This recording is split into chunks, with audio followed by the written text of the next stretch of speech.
welcome everyone to my channel. This is Rio Azuro, the Wannabe hero, and we are doing anime games in August, episode 13. And this is not really an anime, as you can tell. It is heavily influenced from anime, but we are taking a look at the Legend of Korra. If you don't know, Legend of Korra is the sequel to Avatar: The Last Airbender, which, okay. I got a winter costume. Interesting. Just to let you know about it, I have beat this game. Unfortunately, I'm missing one achievement, which is to do every button prompt. So I failed horribly at that. But I'll go through like a stage or so just to get you an idea of what the game's about. They do have the Pro Bending League, like, that's developed for the first, like, 2 seasons or so. So what Legend of Korra is it's the story about Korra. She's the next avatar after Aang when he dies. And this is, like, I believe it's 70 years after the original Avatar. We have Katara, who's still alive. She's been teaching a little bit of Korra, the water tribe, doing techniques for that. At birth, Korra was able to already do fire and earth and, of course, water, because she's from the water tribe. During the first season, she heads to Republic City, where she meets Mako, his brother Bolin, and Asami, and these form like a group. And this group here, just like how Aang had Toph and Sokka and Katara, and eventually Zuko joining the group. She's trying to showcase that she's the Avatar. She's learning to do airbending with Tenzin, who is the son of Aang, one of them. There's also Bumi, which is, he has no bending powers until later. So he's an airbender, and then we have a sister. Tenzin has a sister. I forget her name at the moment.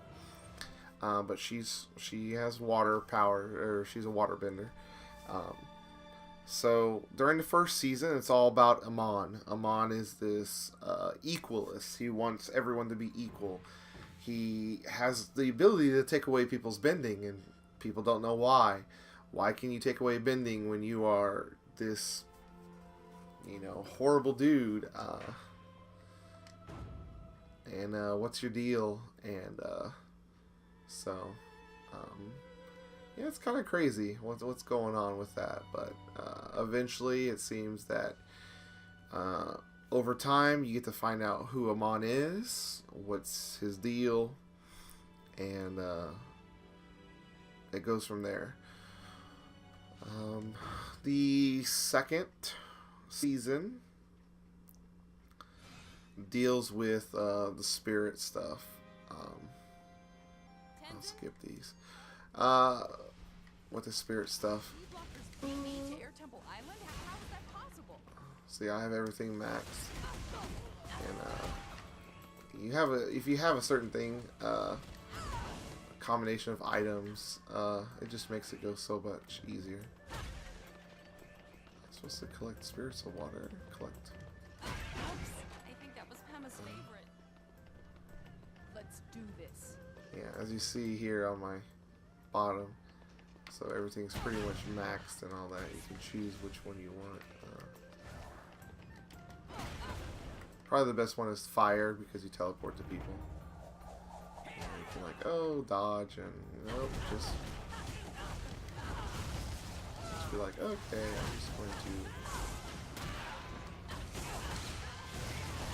Oh no! Poor.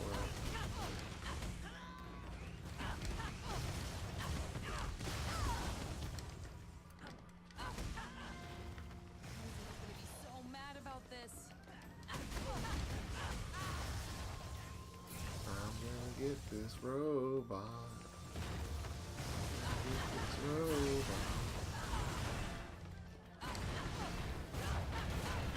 Oh.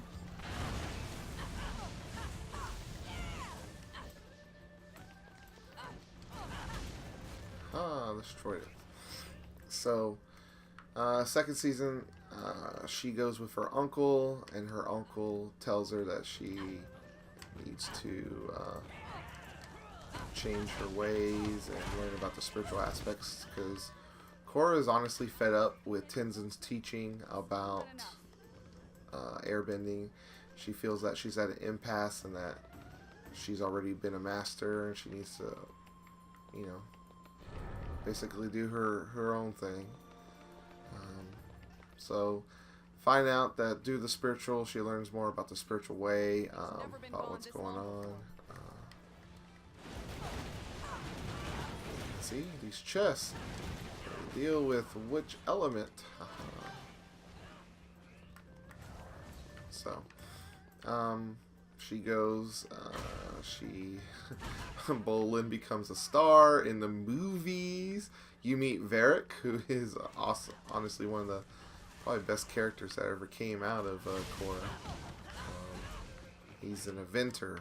He's a great inventor, and he will let everyone know about it. And, thinks outside of the box. Helps Asami because Asami's father was in on the first season. Was sponsored the pro bending team that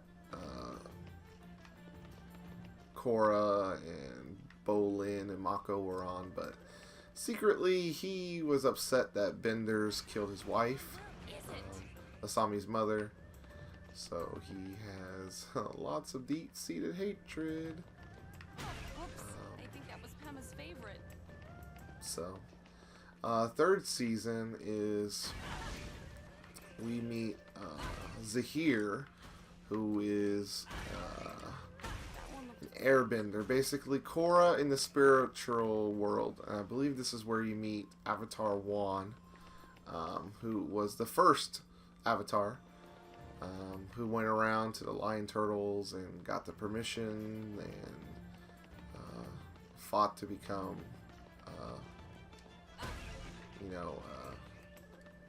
the Avatar. But I mean, he was a lowly peasant, but he felt that there was great evil in the world, and there was Vatu, I believe is what it was. Bring it.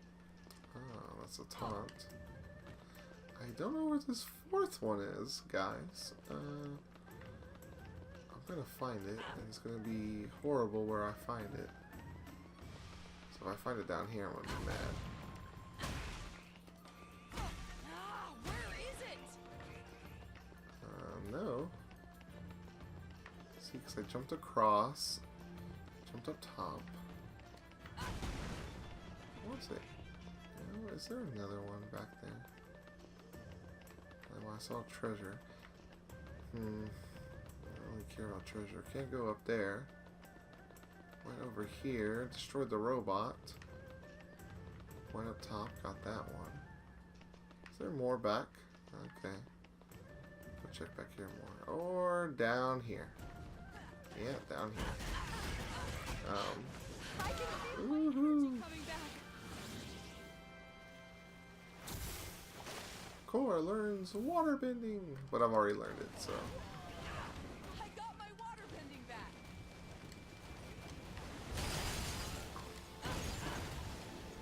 I'll try a little bit of everything. You guys want to see some earth bending? Earth is great for strong attacks. Oh, look at that!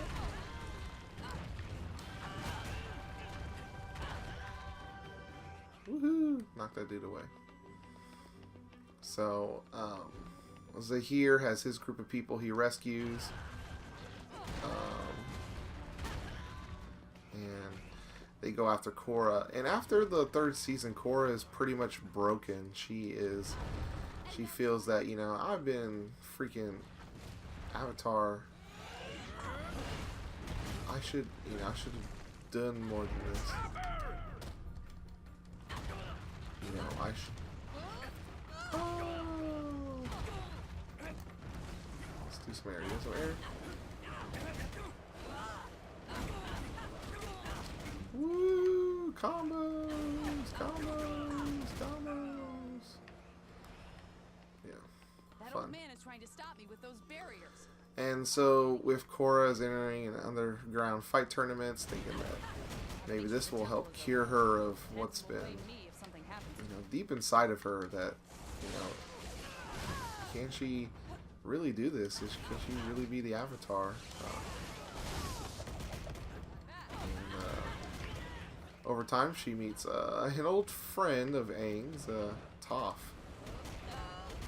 And Toph pretty much gets her the lowdown, like, you know, you're not Aang, you are Korra, you are the new Avatar, and that you need to stop feeling sorry for yourself. And so the villain of season 4 is Kuvira, who is a very powerful metal bender who you actually meet at the end of the 3rd season. Ends up becoming a very, very prominent character. So it's actually too good. And the thing that broke the mold with Korra, and a lot of people probably know, but what broke the mold about Korra is that at the end of the whole series, Korra was with Mako for a while, but Zahir broke her at the end of the 3rd season. She was bound to a wheelchair.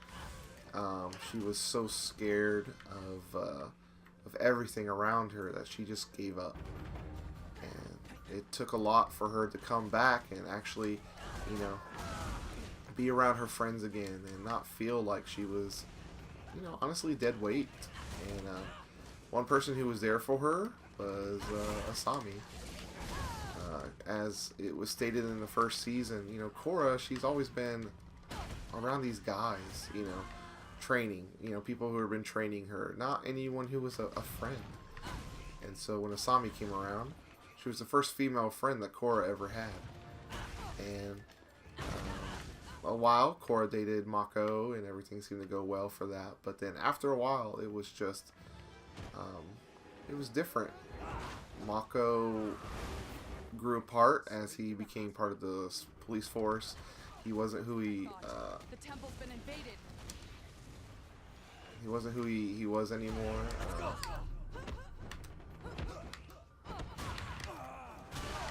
Okay, don't know what that was about, but forget. Oh.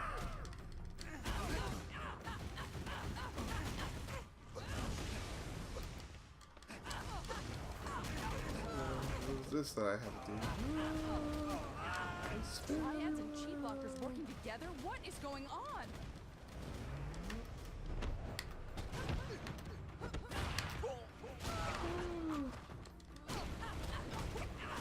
Combo, everyone! Spinning hurricane kick! But, so at the end, of course, of Korra, it was Korra goes back to Spirit World, and you know, because she saw that Kuvira was too powerful, stopped the Colossus that she had, and went on a vacation. It was after Varric, who married Julie, which was really cool. Yeah, run away. And after marrying Julie, Korra and Asami went in together to the Spirit World. And it was hinted at, and then finally confirmed later on, that Korra and Asami ended up together.